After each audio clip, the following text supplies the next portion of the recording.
ఏం చెప్పాలన్నా, మా ఆవిడ చాలా చాలా మంచిదే అన్న. మొత్తం పనులన్నీ తానే చూసుకుంటుంది. మార్నింగ్ లెగిస్తే అంతా ఒక్క పని కూడా నాకు చెప్పదన్నా. అవునన్న, చాలా మంచిదే. నువ్వు చెప్పిన అమ్మో, పుట్టింటికి వెళ్ళి 2 సంవత్సరాలు అయింది పుట్టింటికి వెళ్ళి.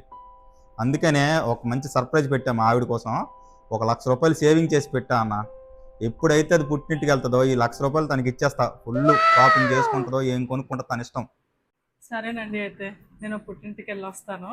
సరే చందు, జాగ్రత్త, బాగా ఎంజాయ్ చెయ్యి. సరే, నేను వెళ్ళొస్తాను. సరే చందు, జాగ్రత్త.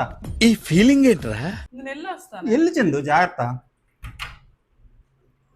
నేను వెళ్ళొస్తాను. సరే చందు, ఎందుకు అన్నిసార్లు చెప్తున్నావు? ఎన్ని రోజులు? 4 రోజులు కదా. Okay, enjoy. ఏదైనా మర్చిపోయారా?